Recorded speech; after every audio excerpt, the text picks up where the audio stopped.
Sayang ang pikit mo. Father God, maraming salamat po. Thank you for bringing us together tonight, Father God. We are grateful that uh, all of the our brothers and sisters are here online. Bless each and every one of us in this Zoom um, Bible study, Panginoon. Help us to listen to your word, understand the word, learn from it, O Lord, and be a source of encouragement.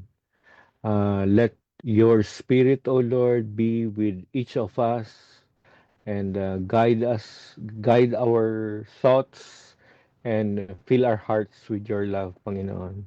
In Jesus Christ's mighty name we pray. Amen.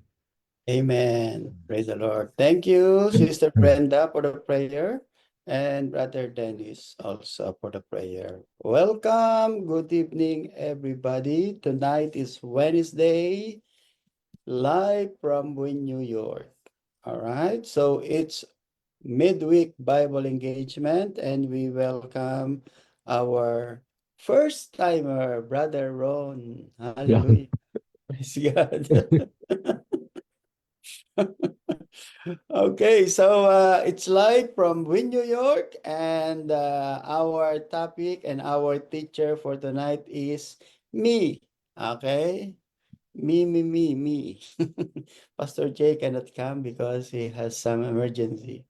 All right, so our topic for tonight is the offense of the cross. This is our last topic for 100 Bible lessons. Can you imagine? We started April 2023 and now it's May 2025. All right. It took how many years? 2 years. 3 years. 2 years, 23, 24, 25. Yeah. It took how many? 52 weeks plus 52 weeks, it means 104 weeks. Okay, for 104 weeks, we were able to complete the whole topics of 100 Bible lesson. All right. So next week, we will summarize all of those. And tonight is the last lesson, which is the offense of the cross. But next week, we will summarize everything. And then we will proceed to a new topics. Okay, new topics. But meanwhile, let's talk about the offense of the cross. Okay, what is offense of the cross? Okay, so we will talk about that tonight because some people are offended. That's the meaning of that.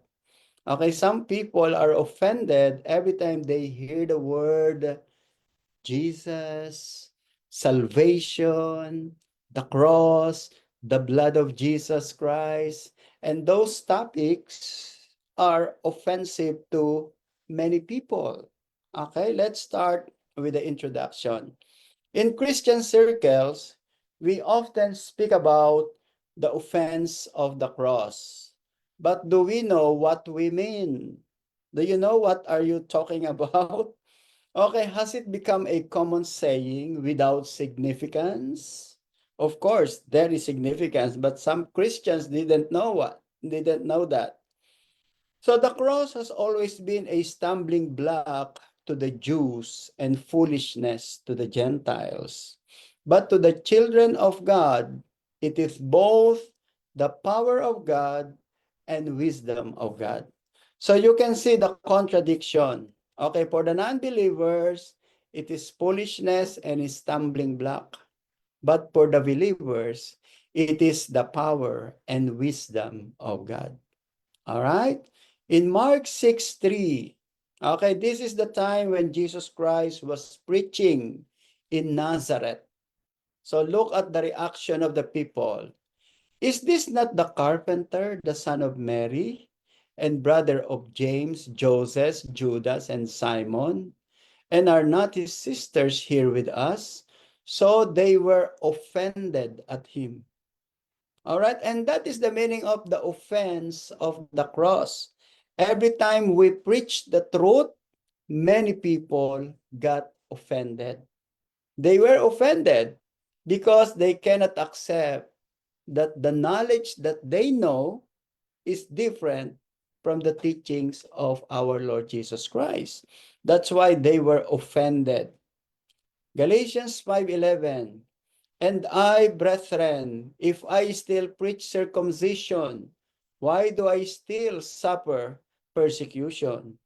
Then the offense of the cross has ceased. So here is Paul. Okay, Paul is being persecuted. Okay, he was being under persecution because he continued preaching the truth about Jesus Christ. Okay, so as an introduction, when we say offense of the cross, these are the teachings of Jesus Christ. This is the teaching about Jesus Christ. His life, you can see from the beginning of the life of Jesus, it was scandalous. You can see that Jesus Christ was born by the power of the Holy Spirit, and many people got offended on that. They cannot believe that Jesus Christ is a product of the union. Is a product of the Holy Spirit and Mary.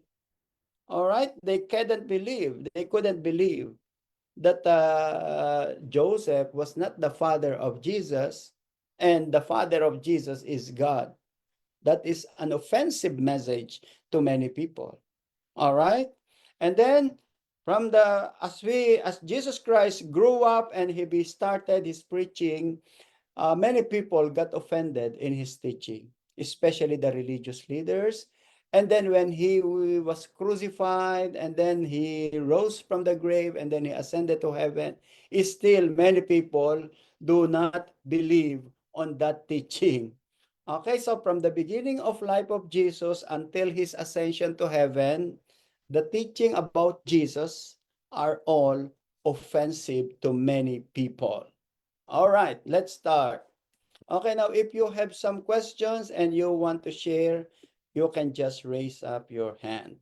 Number one, what is the offense of the cross? In 1 Corinthians chapter 1:22, for Jews request a sign, and Greek seek after wisdom.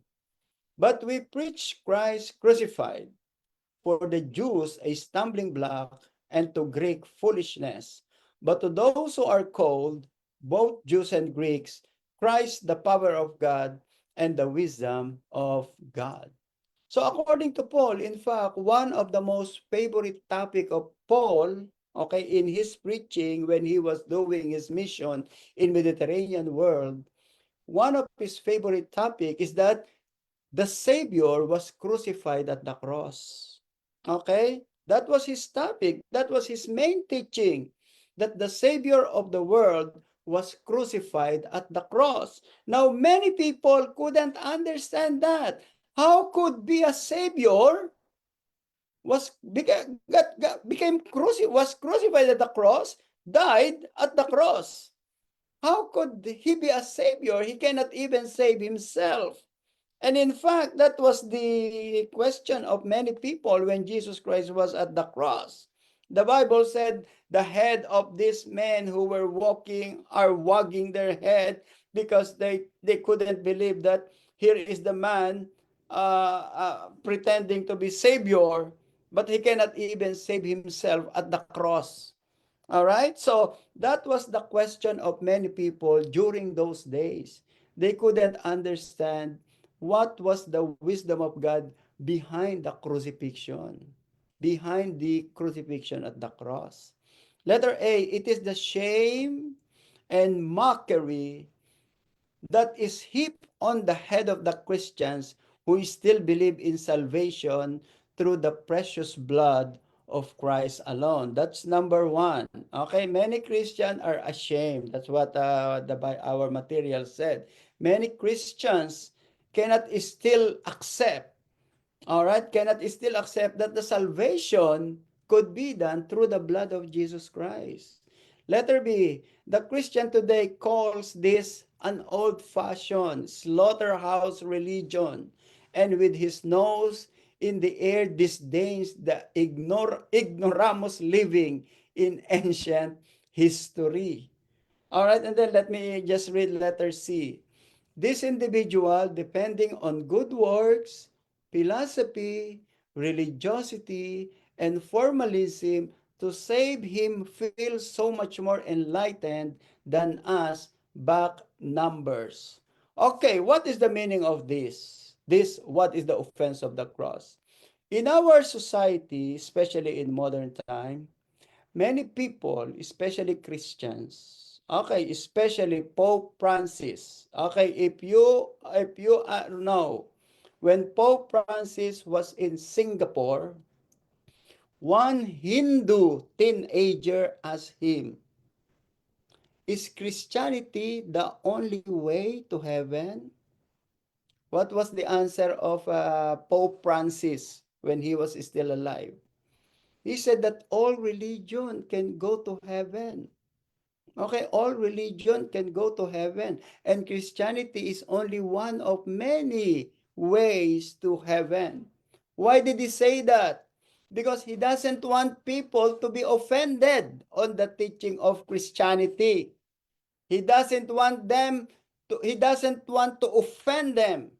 Because if he will tell the truth that only Christianity is the only way to heaven, many people will be offended.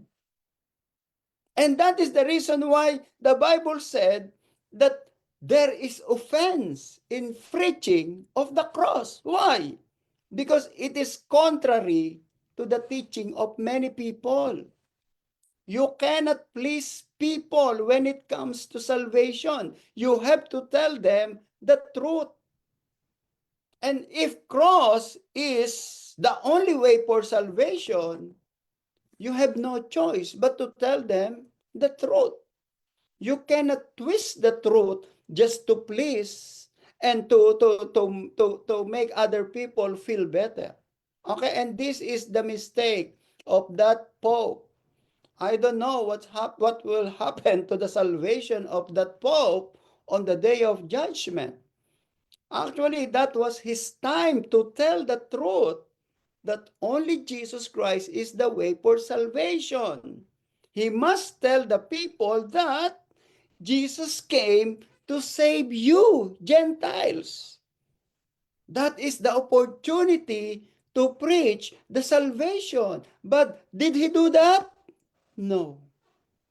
He didn't tell the Hindu people, the Buddhist people, and other non-Christian religious group. He didn't tell them that, hey, Jesus Christ came in order to save you because Jesus loves you. God doesn't want you to go to hell. So God sent his son so that the people may be saved. That is supposed to be the preaching of Pope Francis, but he didn't do it that way. Okay? Because he doesn't want to offend them. He want he want them to be happy by his false teaching. And he will be responsible to God for not preaching the truth. And according to our materials, some Christians are doing it that way. Yes, God loves you. Just accept Jesus as Lord and Savior without telling them the responsibility of becoming a Christian. That's why the message of Christianity is offensive to many people. All right? That is the meaning of offense of the cross. Okay? For others, offense of the cross is foolishness. For others, it is a stumbling block. For the Christians, this is the power of God. That's why we should not soften. We should not change the true meaning of the cross. Okay, because some Christians are saying that, well, by just doing good works, I'm sure God will be happy on what you are doing. Just do good works. Just be kind to people. Be kind to animals. And then for sure, God will give you salvation. That's how they present the gospel to many people, which is wrong. All right? You must tell them the truth. We have to go back to the old-fashioned preaching. We have to go back to the antiquities of the teaching of Christianity. We have to go back to the blood of Jesus Christ shed at the cross. Because if you will not teach it that way, you will be in danger in the hands of God. Although it is offensive, although there is offense in preaching of the cross, we should not be worried about that. All right? That's the meaning of this. What is the offense of the cross? I am not angry, huh? I'm only passionate tonight. Okay? Because I was reminded by that preaching of the Pope. Okay? And for sure, God was not pleased on him when he said that all religion will go to heaven and Christianity is only one of many ways in going to heaven. All right?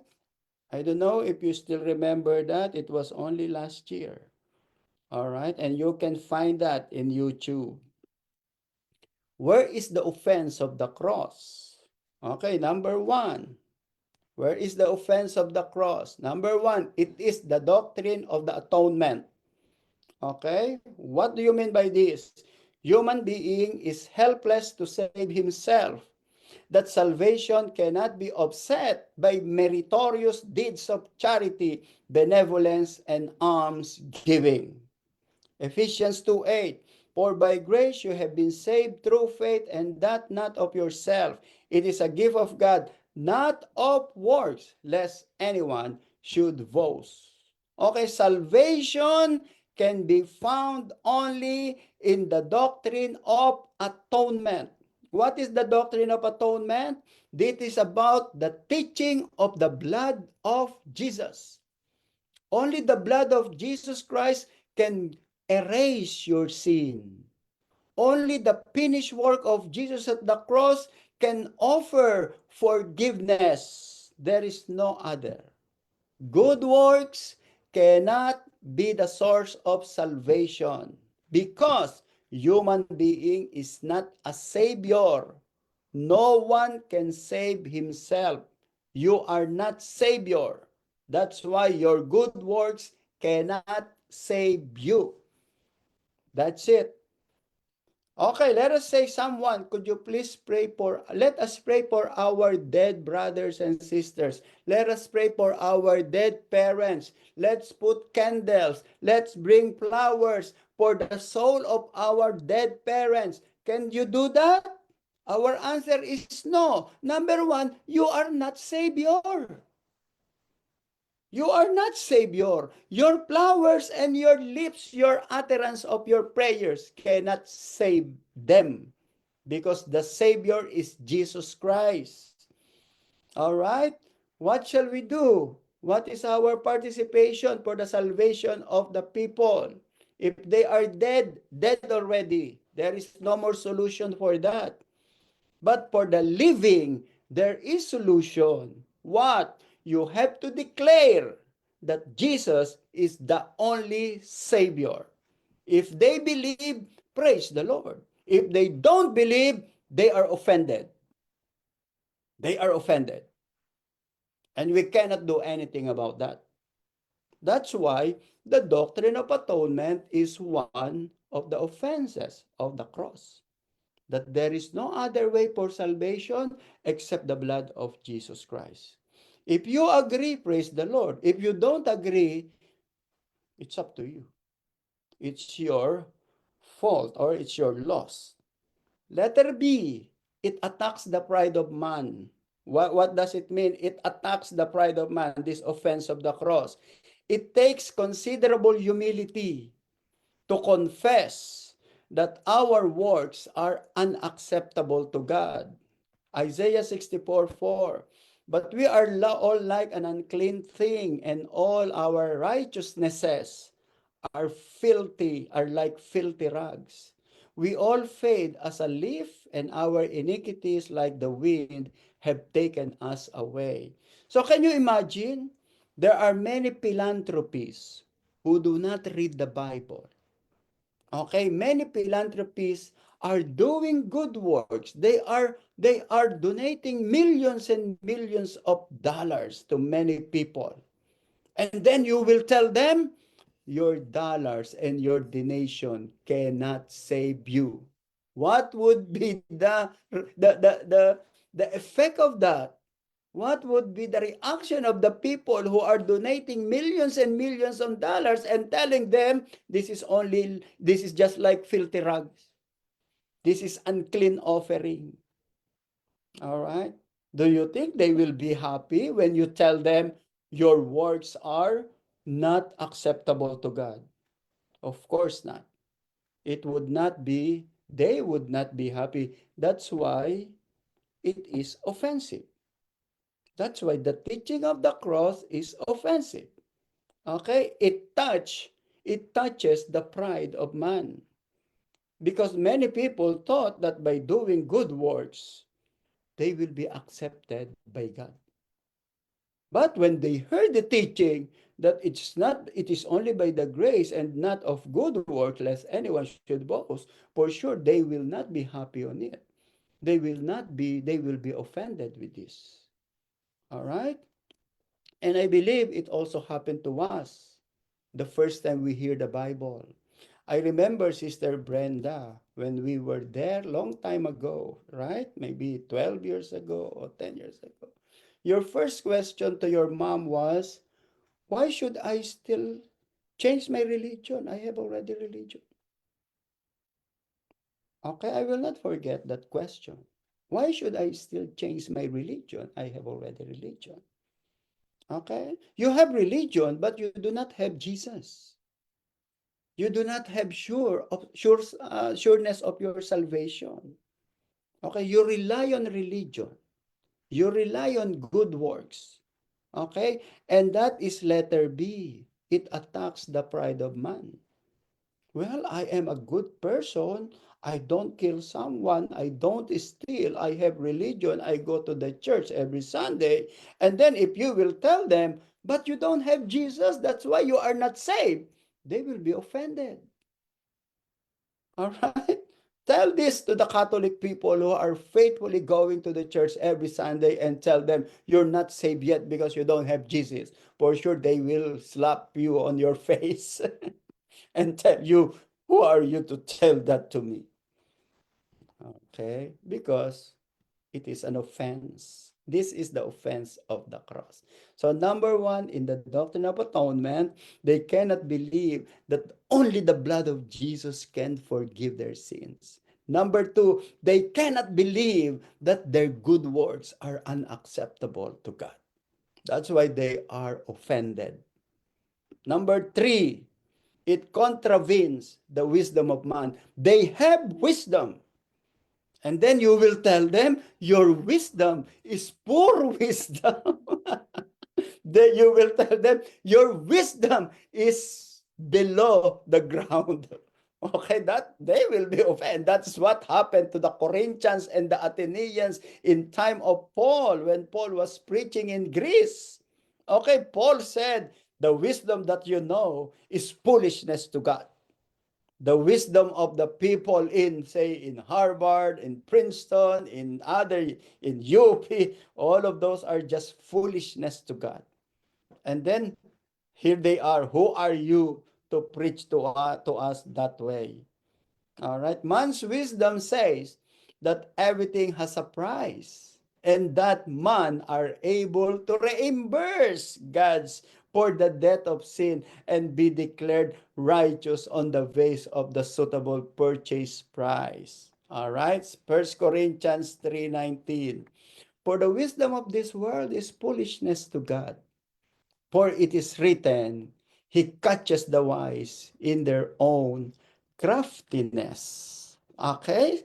So remember that during those times when Paul began to preach to the intellectual people in Rome, in Greece, in Athens, and in Corinth, many philosophers couldn't believe that their wisdom is unacceptable to God.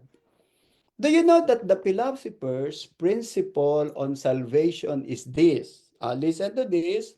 According to these philosophers, The problem in this world is not sin. The problem in this world is ignorance of knowledge. The reason why people commit sin because they are ignorant what is sin and what is not sin.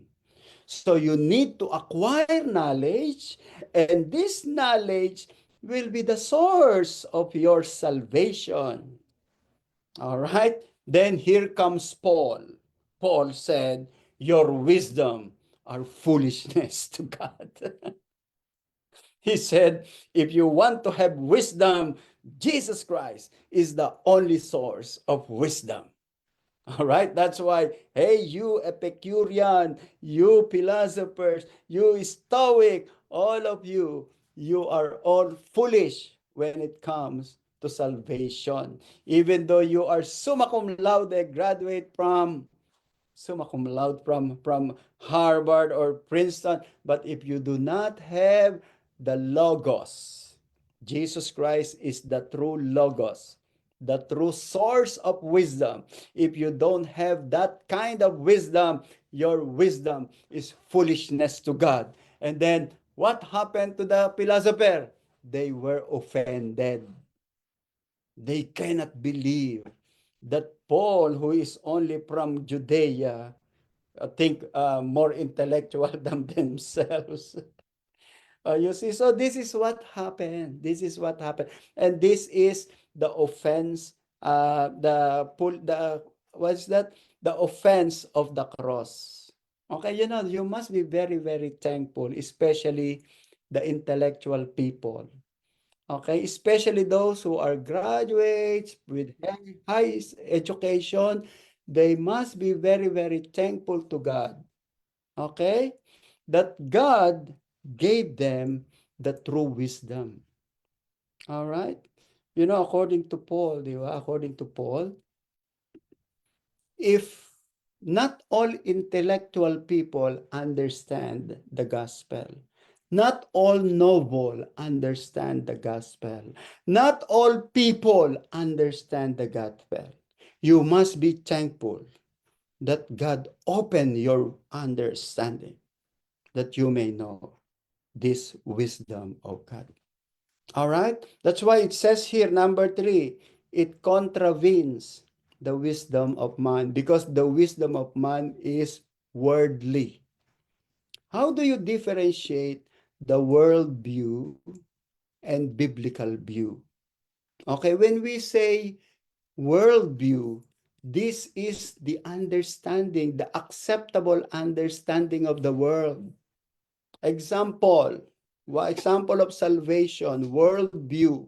Salvation, worldview. All religion go to heaven. All religion will go to heaven.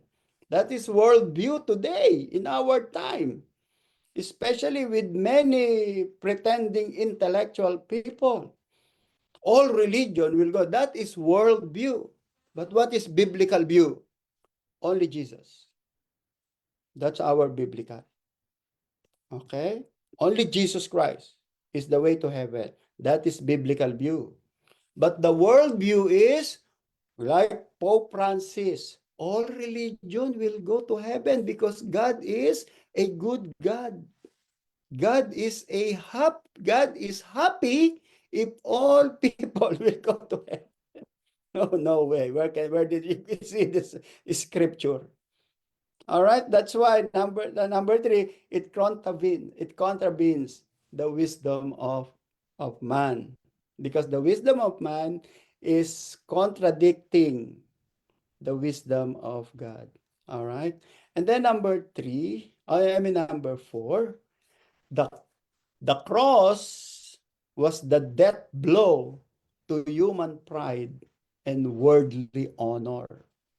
Okay, the cross was the death blow to human pride and worldly honor. To be identified with the so-called criminal brings shame and humiliation upon us. Remember, during that time, we're talking about during the time of Paul. Isaiah 53:8, he was taken to prison. and from judgment. And who will declare his generation? For he was cut off from the land of the living. For the transgression of my people, he was stricken. Think about that during those times, if you were crucified, you were considered one of the lowest criminal in Roman Empire. And Jesus Christ was crucified. Jesus Christ was crucified, and many people couldn't believe that this is the kind of Savior that Paul preached. What kind of Savior, Paul, do you preach? A criminal in Judea, crucified, died in Judea, and then you will tell us to believe that he is the Savior? But Paul said, my Savior is crucified. That was the preaching of Paul. He never changed, and he never softened his preaching. Because for him, yes, I am happy that I am identified with a criminal in Judea, Jesus Christ. Okay? And I am not ashamed. That's the reason why Paul said, I am not ashamed. I am not ashamed to be identified with Jesus Christ. I am crucified with Jesus Christ. I belong to Jesus Christ. But many unbelievers were, for them, it's so horrible that you identify yourself with a criminal. How could that be? You identified yourself with a criminal, and then you will tell that he is a savior. He was a priest, and that's why. Look at Isaiah 53:8. Okay, 700 years before Jesus was born, 700 years before the crucifixion, prophet Isaiah has already prophesied that these things will gonna happen to the Savior Messiah. And yet many Israelites didn't understand it. They didn't understand the wisdom of God. Okay? And I believe this is also true to us if God will not give us the special revelation. If God did not open my eyes of understanding, if God didn't open your eyes of understanding, you will insist your old religion. I don't know from what religion you came from. Siguro pag you will insist, well, this is me. I was born in this way. So I will continue to put the padlock in our gate, and I will not remove this because I was born here and I will die here. I was born this way according to Lady Gaga. All right? No way. There is a there is a new way from God. Sister Sandra, you want to share? Wala, pastor. Wala, pastor, na ako kay Lady Gaga. Yeah. I was born this way. No, yeah, you were born this way. But there is a way from the Lord who is able to change us. Okay, we were born that way. But God has a different way. God has a different way. And that is the preaching of Paul. That's the preaching of Paul. The cross was the death blow to human pride and worldly honor. Remember that many politicians in our time want the clap of the audience. They want the praises of men. They want the reward from men. I don't know what will happen to President Trump now that he is in Saudi Arabia, in Qatar, and in UAE. And he was boasting a $1 trillion investment of these nations in America. I want you to be aware of this, my brother and sisters. Our president from America wants to promote peace in the world. And the newly elected Pope in Rome is another American. And his number one plan is to promote peace. So here are two American leaders from our beloved country promoting peace. All right?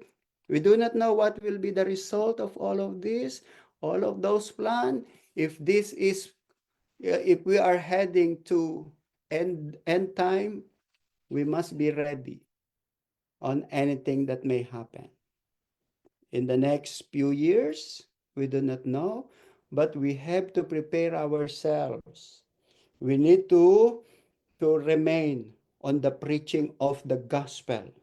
We have to be faithful to the word of God, because the word of God is the source of our salvation and forgiveness. No other. No other. Wisdom of man cannot save us. Our politicians cannot save us. All right? Well, I have nothing against with the work of Pope, with the work of President. Of course not. We need that. We need people like them. But we have to look on biblical preaching, on the biblical prophecy. We need to go back to the Word of God. How do you understand the event that is happening in our generation in line with the Word of God? And that is the meaning of prophetic. Prophetic. Okay, so let's go back to the preaching of the cross. Let's go back to the preaching of the gospel. Let's go back to the preaching of the blood of Jesus Christ. All right? So the third teaching tonight is about the manifestation of this offense. What are the manifestation of this offense? Letter A. Because the crucifixion was surrounded by scandal, men have tried to erase this offense by music, poetry, and art. Some Christian theologians attempted to beautify that which was once an ugly instrument of death. What is the meaning of this? We know that many people are offended in the preaching of the cross. Now, in order not for the people to be offended, all right, we have to change and we have to soften the message of the gospel. How? By doing music, by doing a beautiful music that will suit the ears of the people, not to be offended. Let's compose poem. Let's do the arts and paintings and sculpture. And this is exactly what happened during the medieval period. Okay, during the medieval period, they composed many music. And this music, as the purpose is not to offend. Okay, not to offend the ears of the unbelieving people. They want to present the gospel in such a way that they will not be offended. But the thing is, they are trying to corrupt this teaching of the gospel. Okay, by music, by poetry and arts. Okay, well, like when you go to Rome, if you will go to St. Peter's Basilica and many churches and basilica in Rome, you can see many beautiful paintings about Christianity. All right, you will see the angels, the beautiful angels, the very beautiful faces of Mary, Virgin Mary. Okay, and then the cross, the victorious Jesus, okay? And then the disciples, okay? And removing the true meaning of Christianity. That's the meaning of that's what is meant in manifestation of this offense. So in order for people not to be offended, they make a different presentation. They prepare a different presentation. Okay, like music, arts, and poetry. Letter B. People like hymns with a sentimental appeal. Example, ito daw, on a hill far away, stood an old rugged cross. Okay, so we know that this is an old rugged cross. So they want to think that, oh, the cross is it is an old message. It's an antique. So let's have a modern preaching about the preaching of the gospel. And then what is the way of softening the preaching? All religion will go to heaven. All religion will go to heaven. That is one way of presenting the gospel in such a way that people will not be offended. Jesus is the Savior, but your religion can also be. Okay? That's how we do it. Not we, they.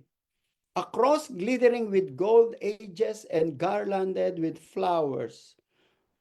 Centuries of tradition have attempted to remove the offensive odors from the cross. What do you mean by offensive odor? Okay, oh, it's so smelly. I don't want to listen about the preaching of Paul. I don't want to hear about this strong preaching.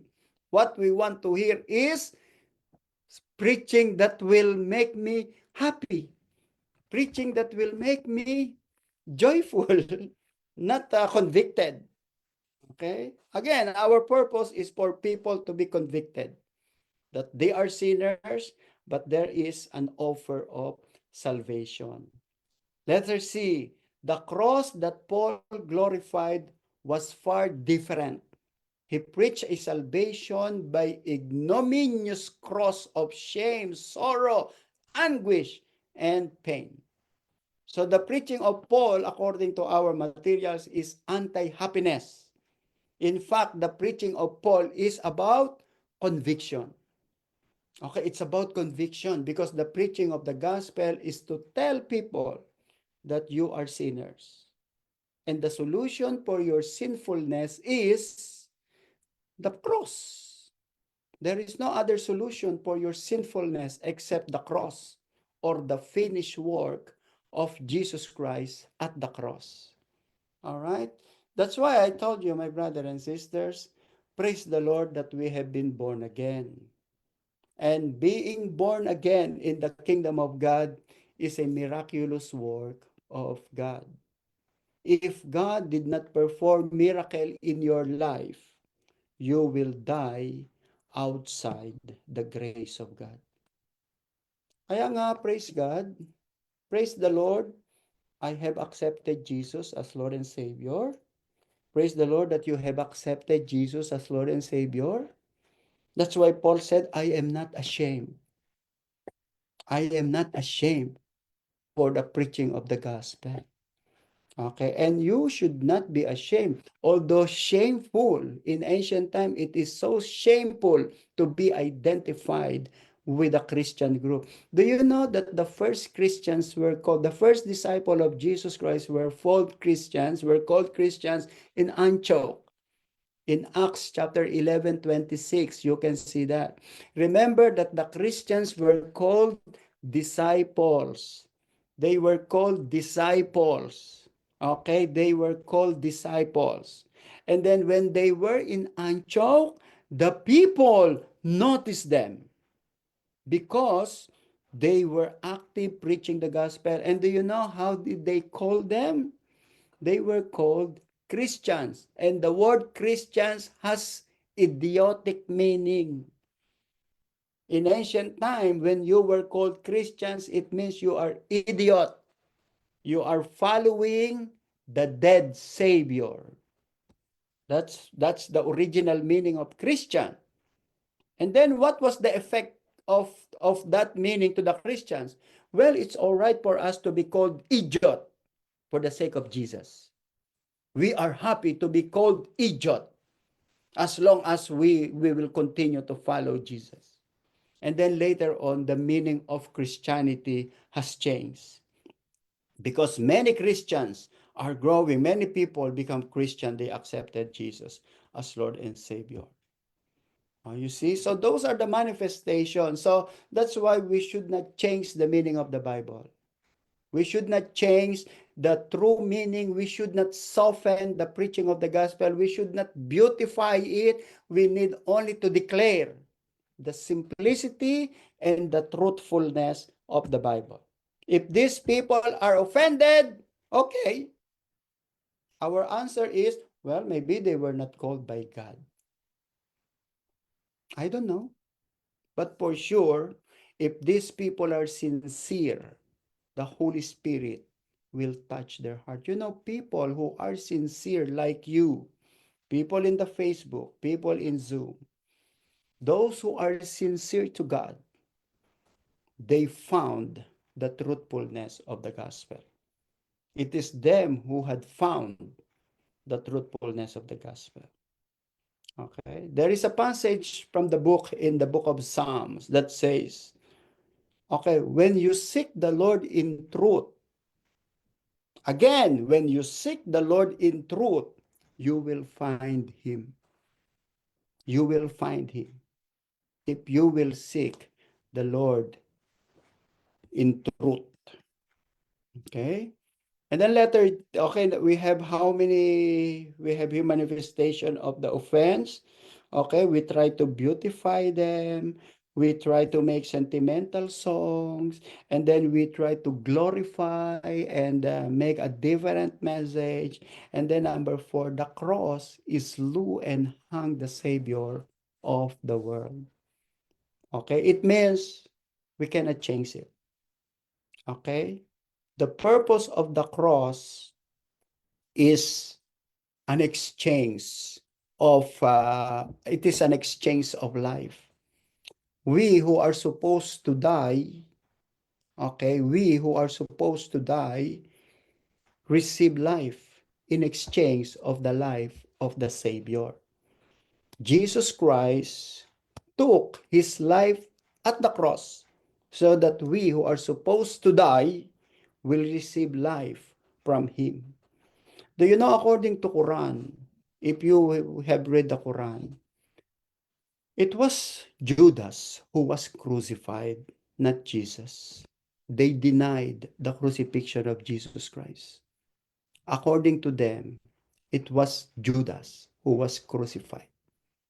Because according to the story, when the Jewish people wants to crucify Jesus, the Father in heaven blinded the eyes of the Jewish leaders in Jerusalem. Like similar on what happened at Sodom and Gomorrah when God blinded the people of Sodom and Gomorrah. All right? So according to the story of these Muslim people, so Jesus Christ was about to be crucified, so God sent spirit of blindness to the religious leader. So, and then immediately, God took Jesus Christ away from them. God took Jesus Christ up to heaven. And then immediately the Lord removed the blindness in the eyes of the religious leader. And when their eyes were opened, they saw Judas, which is just look like Jesus. So Judas, they thought, oh, this is Jesus, this is Jesus. So they took Judas at the cross and they crucified Judas at the cross. Okay, that's how they present the crucifixion. So it means Judas is the Savior.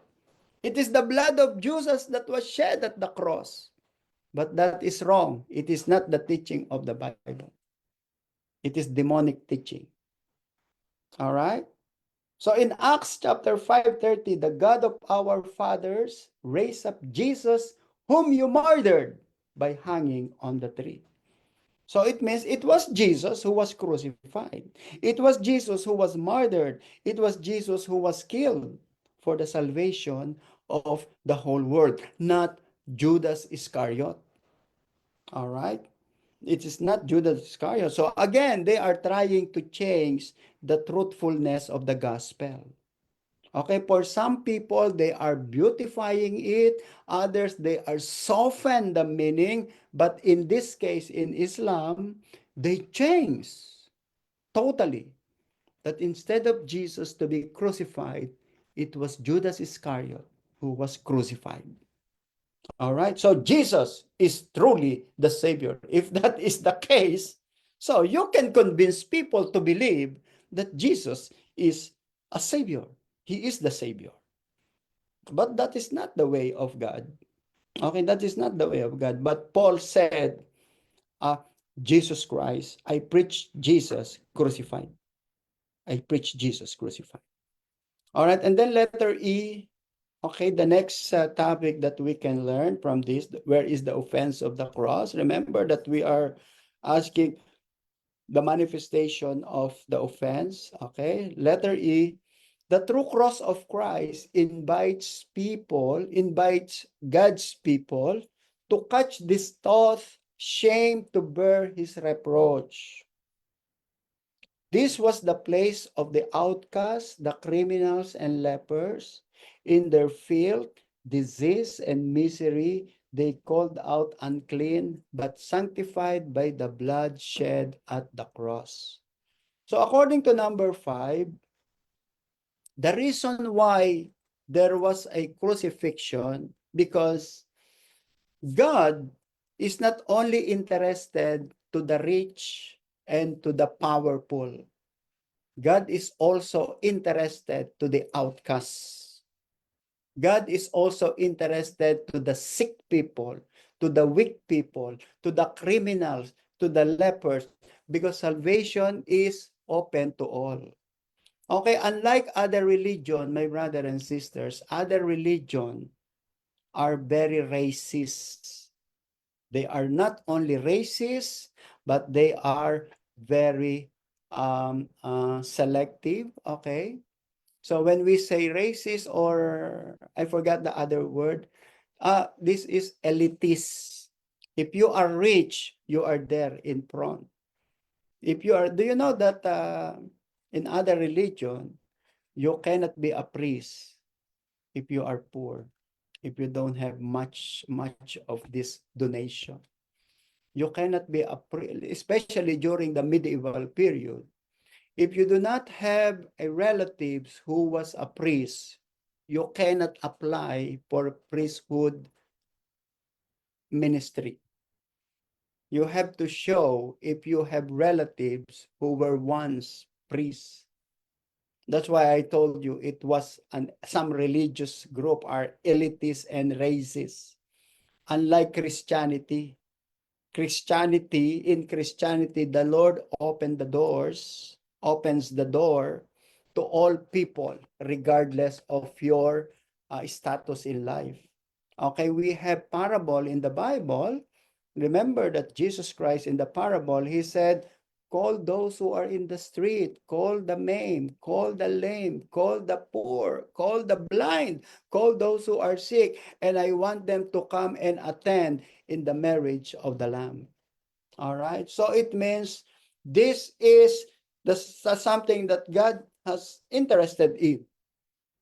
He is also interested for the salvation of all groups of people, not only the elitists, not only the rich.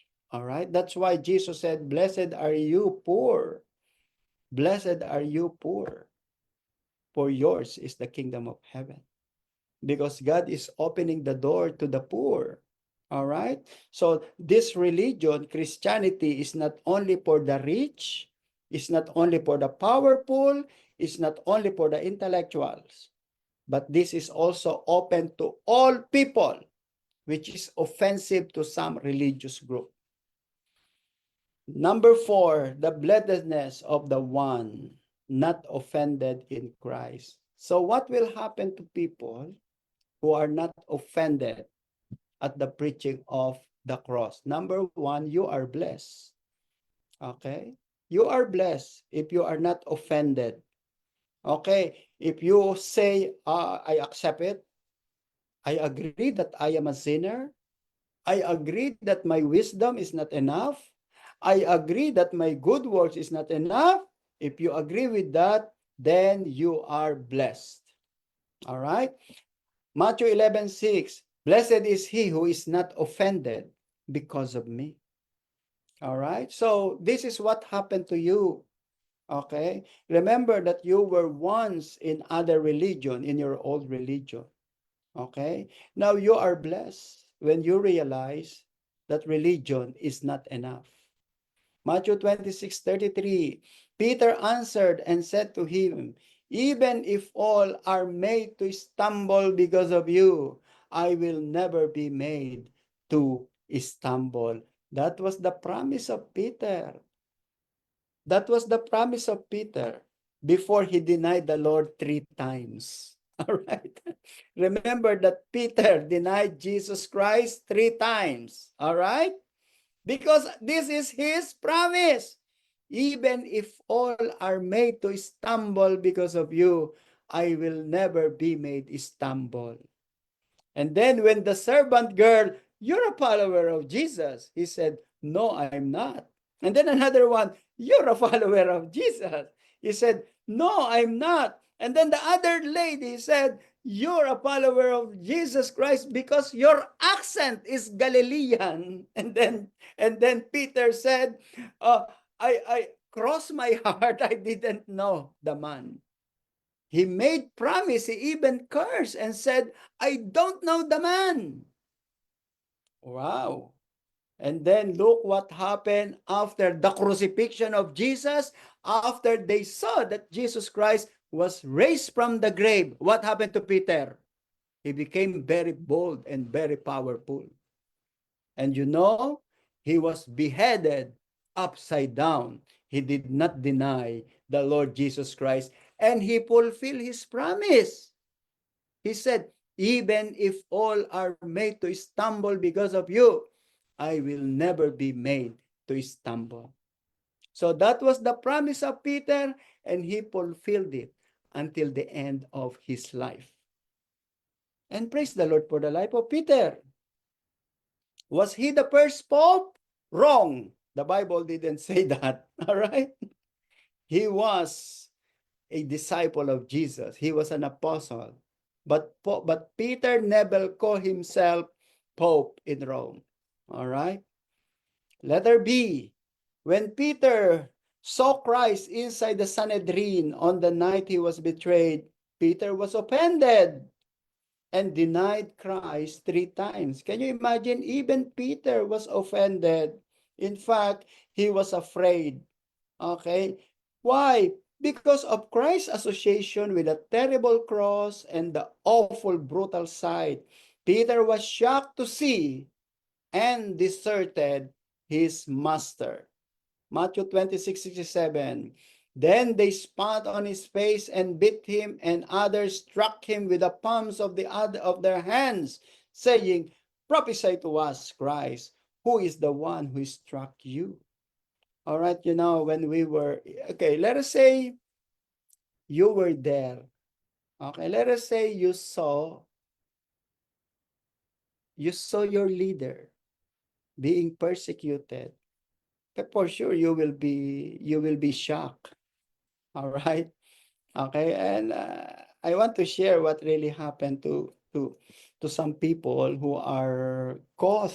Let us say you were caught in yung mga unexpected persecutor. Okay, maybe it may happen to you. Maybe you may deny Jesus Christ because you want to save yourself. Okay. So again, if you will accept Jesus Christ as Lord and Savior, and you will not be offended on the cross, you are blessed. For sure you are blessed. All right. And then number 2, look at letter C. No Jew could think of crucifixion apart from shame. Deuteronomy 21:22. Curse is everyone that hang on a tree. All right. Remember, my brothers and sisters, that Jesus Christ fulfilled what was the commandment in the Old Testament. The Old Testament said that anyone who do not obey the law of Moses fully, 100%, will be cursed. Anyone who will not obey, okay, you will be cursed. All right? And nobody was able to obey that in the entire history of the Jewish people, that even Moses was not able to obey this. And yet, it was Jesus Christ alone. Okay? And we are identifying ourselves with Jesus. And that is the reason why the Jewish people don't want to identify themselves with the cross, because the cross is a symbol of cursing. All right. And no Jew could think of crucifixion apart from shame. It means every time they think of crucifixion, they think of shame. So they don't want to be identified with this shameful cross. Letter D. Paul declares his personal crucifixion with Christ, knowing that his life belongs to Christ. Galatians 2:20. I have been crucified with Christ. It is no longer I who live, but Christ lives in me. And the life which I now live in the flesh, I live by faith in the Son of God, who loved me and gave himself for me. So according to Paul, when he accepted Jesus Christ as Lord and Savior, his life is now crucified with Christ. It means his life is now attached. His life is now connected with the cross of Jesus Christ. So wherever he goes, the cross is there in him. Okay? And he said, I have the life now, but it is no longer I who lives, but it is Christ who lives in me. Christ is inside of me, and I am in Christ Jesus. I don't know, that is very hard to obey. I don't know, how do you understand this? I don't know if you can say, I am crucified with Christ. Okay, can we say, it is no longer I who lives, but Christ lives in me? Can you say that? I don't know. It's hard to say, it is no longer I who lives in me, but Christ lives in me. And according to Paul, because I am a Christian, I am crucified with Christ. And because I am crucified with Christ, it is no longer I who lives in me, but it is Christ who lives in me. So in Tagalog, this is no longer my life. Is that Tagalog? This is no longer my life. This is a life of Jesus. Wow, that is very spiritual. But that is our goal. That is our goal, my brother and sisters. For the non-believers, that is ridiculous.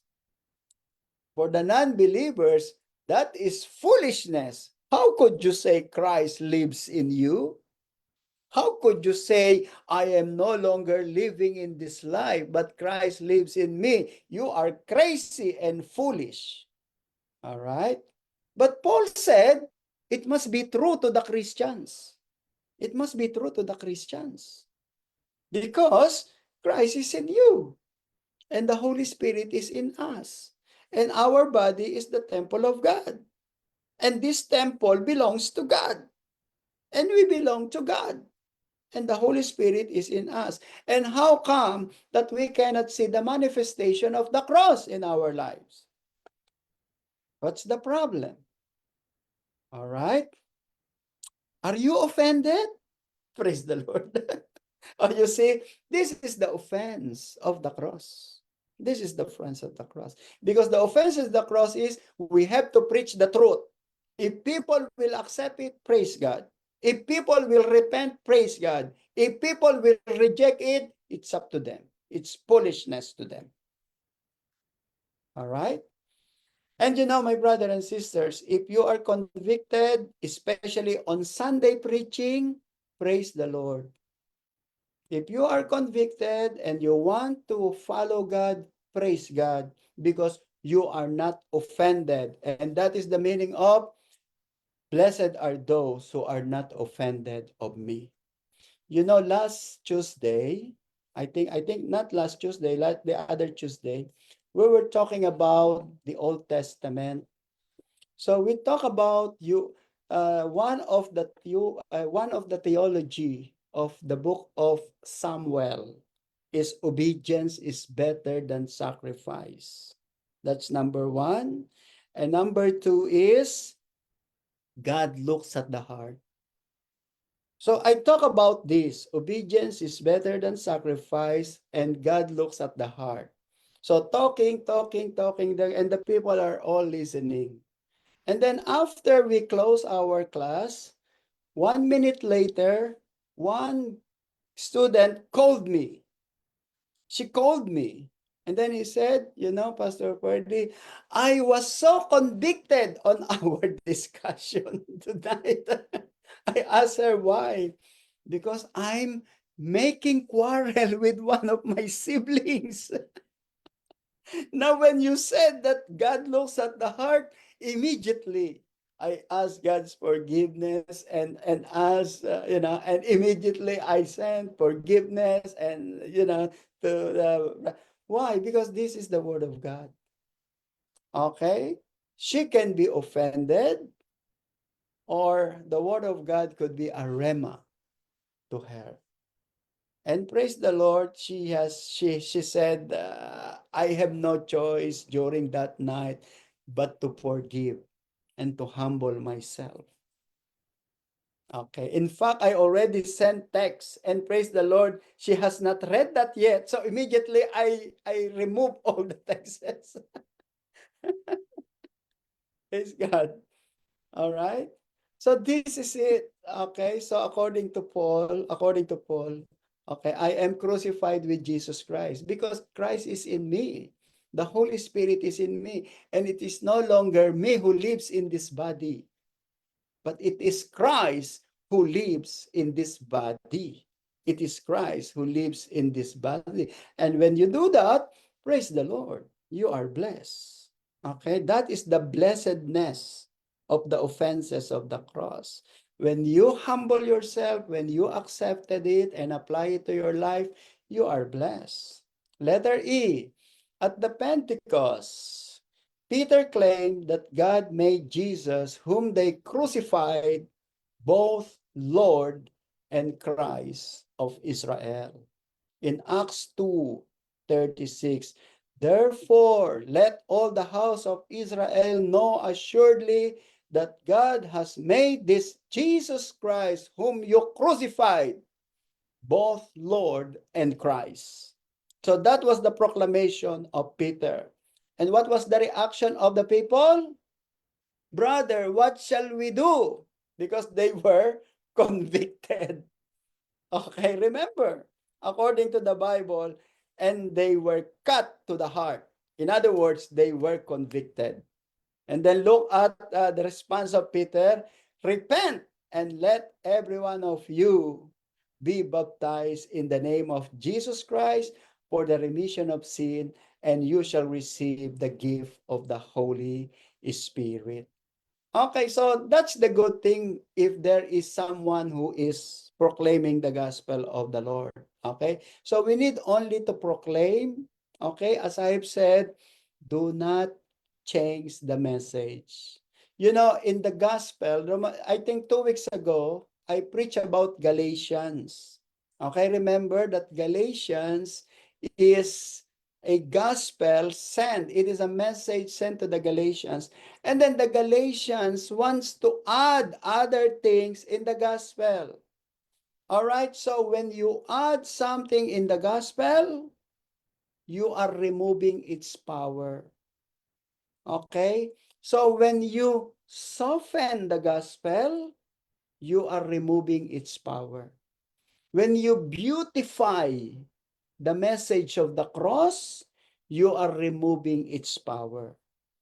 But when you preach the simplicity and the truthfulness of the cross, it means you will retain its power. Okay? What is that power? All right. What is the power of the cross, by the way? If I'll ask you, what is the power of the cross? The power of the cross changes the life of man. That's the power of the cross. It is able to change The hearts of men, the mind of people, the understanding, the worldview, it has the power to change human being. That's the power.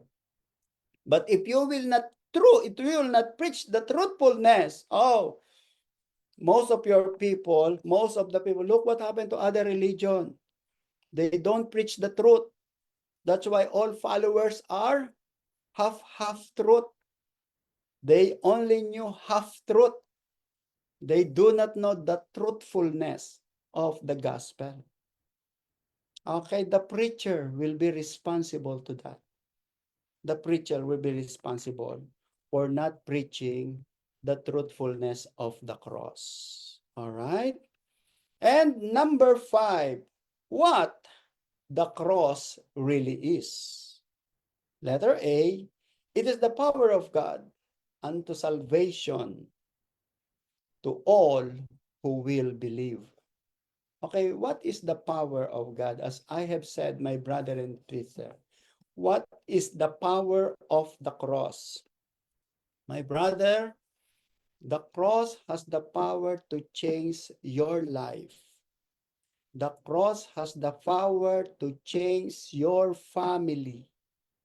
The cross has the power to change your financial difficulties, because Jesus Christ came to give us life and to have it more abundantly.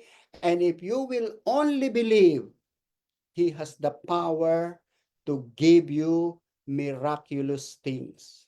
That's the power of the cross. All right?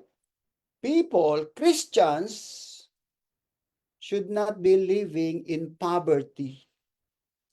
Christians should not be living in weariness or in bankruptcy. If that happens to you, there is something wrong in your cross. All right? My brother and sisters, because the promise of God to the Israelites is that you will be the head, not tail. You will be on the top, not on the lowest. You will be the strongest, not the weakest, because I, the Lord, is with you. And that is the meaning of Paul when he said, I am no longer live in my life, but Christ lives in me. If Jesus Christ lives in us, it means the power of the cross is in us. God is able to transform our lives, a brand new life, blessing inwardly and outwardly. If God will bless you from inside, it should come outside also. That's how the Lord introduced himself as God. That's the power of the cross. All right? Jesus Christ wants us to live in abundance. Jesus Christ wants to leave us with joy, with satisfaction, with happiness, with fulfillment, with success, with victory. That is what Jesus wants to happen in our lives. Because the preaching of the gospel is power. It is a wisdom of God, and it is the power of God. All right? For 1 Corinthians, it is foolishness to those who are perishing, but to us who are being saved, it is the power of God. My brother and sisters, God wants us to live with joy and satisfaction in this world and in the world to come. But the people who are rich in this world without Jesus Christ will never have satisfaction in the life to come. They will be doomed, and they will be cursed, and they will be judged in the life to come. But for us, no. We have abundant life here, and this abundant life will continue in the second life. And that is the meaning of the power of the cross. That's why the power that is to come was brought by God in our time. And letter V, it is the exceeding greatness of his power to usward, to believe. And this is what I was telling you. Ephesians 1:19. And what is the exceeding greatness of his power toward us who believe, according to the working of his mighty power, which he worked in Christ when he raised him from the dead and seated him at his right hand on the heavenly places. You see the exceeding greatness of his power, not only in the world to come, but in this present world. That's why we have to experience in this present world the victory. We have to experience in this present world the abundance. We have to experience in this present world our joyfulness. We have to experience that because that is the power of the cross. But for them, but for the non-believers, I don't need that. I can be joyful even without the cross. I can be successful even without the cross. I can have everything even without the cross because their sources is not God, but the others. And we don't need that. What we need is God and success. Okay? That's why for them, it is foolishness. It is offensive because I can do it even without your God. I can be intelligent even without your God. All right? I can have wisdom even without your God. All right? That's how the foolish people think. Okay? And that is, of course, the situation in time of Paul. All right? And bearing the offense today. Okay, letter A, this represents the inner conflict between self-life and new nature. And that's why sometimes, okay, we are still struggling. The new life and the old life. First Peter, by which have been given to us exceedingly great and precious promises, that through this you may be partakers of the divine nature, having escaped the corruption that is in the world through lust. So that's number one. Okay, so as you bear the cross, you need to understand that there will be conflict between your old self and new self. Okay, you have to persist for your new self. Letter B, victory comes when we are willing to crucify self, accept the cross, and bear the shame. All right, so when you only accept it, you will have victory. Luke 9:23, then he said to them, if anyone desires to come after me, let him deny himself and take up his cross and follow me. And letter C, our cross is the voluntary embracing of a path which exposes self to flesh denials, disgrace, and death, and which may actually cost us our life. All right? So that's the same thing. Okay, so bearing the offense today, we have to really, you need to intentional. It should be intentional. Okay, you have to intentional that you want to. I want to pursue this. Okay, in our conclusion, praise the Lord. It's already 10:30, 10 o'clock. All right. It is foolishness to attempt to avoid the offense. Okay? As far as God is concerned and as far as Christianity is concerned, if you want to avoid this, you are foolish as far as God is concerned. His grace is sufficient to endure the shame, embrace it gladly, and serve Him acceptably. Bearing the offense is part of the price of discipleship. You know, some people are ashamed to talk about the cross. Some people are ashamed to share the gospel to others. And according to the Bible, when you do that, you are becoming foolish to God because you are ashamed of the cross. Okay, why? Because it is really offensive to others, but you have no choice. You have no choice to talk about salvation is through Jesus Christ. At the cross, by the blood, through the preaching of the gospel. And if you don't preach that, you are on the losing end. Sabi dito, embrace it gladly and serve Him acceptably. Bearing the offense is part of the price of a discipleship. Luke 14:27, and whoever does not bear his cross and come after me cannot be my disciple. In other words, if you are not willing to embrace the teaching of Jesus, which is offensive to others, you cannot be a disciple of Jesus Christ.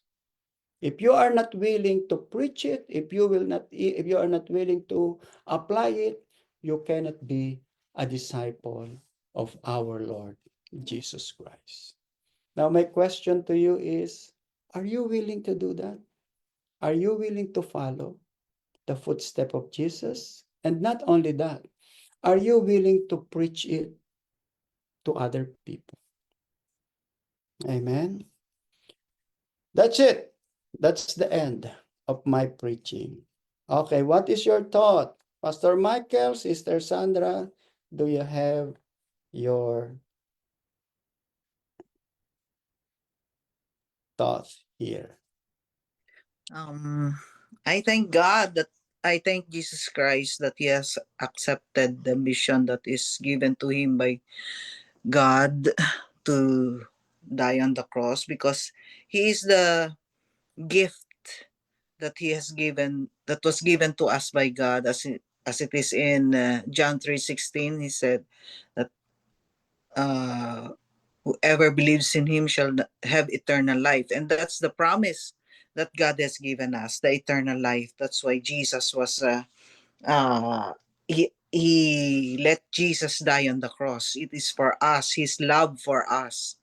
That is why and I really thank God that he has sent his begotten son, his only son, that and thank Jesus for the ultimate sacrifice that he has given, that he has done for us as a replacement.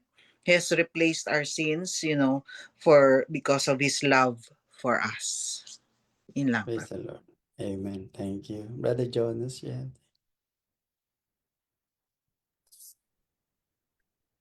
Yes, good evening, everyone. Offense of the cross is just like when we are sharing the gospel of the Lord, we really need to prepare ourselves, because sometimes or many times that peoples are really offended about the gospel of God. And we make sure that we are not compromise our faith, because sometimes if they are offense, we backing up and we compromise ourselves. And then, just like what Pastor says about the Pope, so that's compromising of faith for the Pope. It's because he he said that all religions are Heading to heaven. heaven, yes, heaven to heaven. And that's not true. So that's why we really protect ourselves with the word of God, with belief, with faith, that even though we offended others uh, to share the gospel, but we are not really compromise our faith with the Lord. And yeah, that's all. That's all. Amen. Brother Dennis, you want to say something? Um, um, I, I thank the Lord for. I think the offense of the cross is being a Christian is a gift, a privilege that you know we don't take offense anymore because that love for the cross was granted to us. Uh, being a Christian is not our choice. Remember, we were chosen to be Christian. Because if we were not chosen, if we are a Christian, we are a Christian, but is not uh, chosen by Christ, we will still be offended. Just like what the Pope was doing, you know, uh, you will get that your concept, your mind will be, um, that's why I'm so thankful that we can easily understand what's happening. But if we did not, we were not chosen, then we will think of it as foolishness. Yeah. So imagine yourself in that shoes that you are, huh? How is that possible? No, you're offended because maybe you are not yet ready. Mind you, it happens to us in situations when there are some questions that we get confused or get offended sometimes because maybe we're not yet ready. So let's continue to be, to open ourselves to God, because with that, by opening ourselves to God, uh, we will continue. I mean, this is a journey that we should be that we should ready ourselves, Yeah. because it doesn't end there. While we still live, we are still in a journey. All right. That's all, Pastor. Amen. Sister Gigi, you want to say something?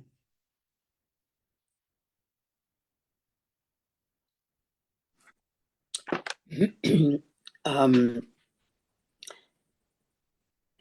as for the I say the significance of the cross to many people, it is significant, but the others it's not. They're looking at it as just a plain piece of wood. They're not looking at the moment where someone came from the heavens to crucify himself for our sins. So I have spoken with people, and for them to use a cross is wow, something really, really big. They don't. The Hope of Witness, I had a conversation, and they said that he was not put on a cross; he was just put on a piece of wood. And my ways was, well, I said, well, you're wrong. And I'm not offending you as a Christian, but you're wrong. Your religion doesn't believe in a lot of things that the Lord believes. So we got into a little discussion, and it wasn't good. So I just put my way. That's why I don't like to talk to anybody about religion, because everybody has a perspective different. But if you do believe in the Lord and you do read the Bible, as Catholic, the problem of the Catholics that they don't really go deep into the meaning of who is the Lord. Catholic, sorry to say, I was one, is just a business that they can get from others. They believe in God. I really don't believe, because I've had problems with priests, and it wasn't likable. So that's why I was so far away from the truth. And I do thank God so many times that He brought me, and Sister Brenda brought me to you people. Now, I am very, very hurt because I did something that I was not supposed to. And I'm sad of it. I spoke to Sister Brenda. On Monday, I had an altercation with somebody on the bus, and she insulted, she screamed, and me as a Christian did not do it. I just went back at her until we hit each other. And I am so bashful of what I did, because a good Christian doesn't do that. And it was just that I was so tempted. And since Monday, I've been asking God for forgiveness. Because if I want to be a good Christian, I can't do So I wanted to say what happened. It is hard to be a good Christian. We just have to believe that's it. And I'm sorry for what I did. It's never been me, but just something. You said once that by the time that I keep on getting closer to the Lord, a lot of things can be happening. And it's true. That's it. Praise the Lord. All right. Hallelujah. Pastor Ferdi. I like your name. All right. So, Pastor Michael, 1 minute before we close. Who will do the Praise the Lord. closing prayer? Sister Sandra, you are. Okay, so before you close, let's hear from Pastor Michael. Galing pa siya sa sa palengke ba o sa forest? Well, I'm very grateful of all the things that God have done because I am 100% sure that I will be in hell had it not been for the grace and mercy of the Lord Jesus Christ. Because our only passport, the real ID, passport, and ticket to heaven, it's only Jesus Christ. That's why he said, I am the way, the truth, and the life, and no one comes to the Father except through me. And the cross is our identity. So we are being identified with Christ through our faith in him and through the works of the Lord at the cross. God be the glory. Amen. Praise the Lord. So you can see, right? This is a very, the offense of the is very simple. This is just proclamation of the truth. Okay, that there is no other message except. That's why I told you the salvation of that Pope is questionable. It's really questionable because that was the time for him to defend the faith. He's supposed to be defender of the faith.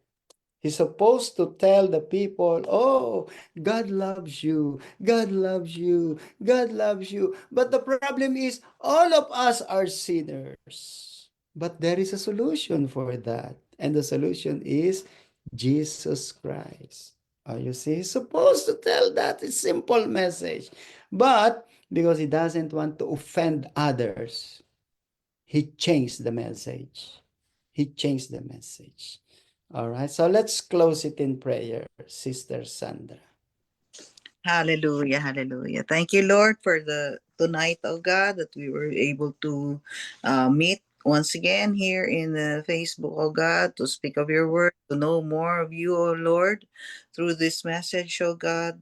Thank you, Father God, that we have encountered, oh Lord, this message tonight about those who are offended by the cross, oh God. Lord, thank you for this message that it has touched our hearts. Convict us, Lord, if ever we have done something that are not pleasing to you, O Lord Jesus, that sometimes we back out of our faith, O Lord. Help us, Lord, if there are any persecutions that are happening to us. Help us not to waver in our faith in you, O Lord Jesus, but Amen. make us stronger, O God, Yes. to make our faith stronger in you, O Lord. There are many persecutions that many Christians will face, O God. Help us to be bold. Help us to be courageous, O Lord, to be able to spread your gospel, O Father God, to them, and that soften their hearts, O Lord Jesus. Amen. Clear their minds, O God, that they may be able to accept and repent your message, O Lord Jesus, that you want us to give to them, O Lord Jesus. For the message of the cross is very powerful, O Lord, that it will be able to change the lives of many people, O God. And Lord, help us that we may deny ourselves, carry our cross, O God, and to follow you every day of our lives, O Lord. It is not easy, but help us, O God. Continue to strengthen us, Lord. Amen. Hallelujah. Thank you, O Father God. In Jesus' name we pray. For to you belong all the glory, all the praise, all the honor. In Jesus' name, amen. May the blessing of the Lord Jesus, the love of the Father, the communion of the Holy Spirit be upon us all. Go in peace in Jesus' name. Amen and amen and amen. Praise the Lord. Okay, let's have one picture taking already. 1, 2, 3. Yes. All right. Good night, everyone, and see you on Saturday night, at the everyone. house Thank of you. Sister Sandra. Yes. Okay, the house of Sister Sandra. I care for, Night, I care for. everyone. Good night, everybody. Bye-bye. Bye bye. God bless. Bye. God bless.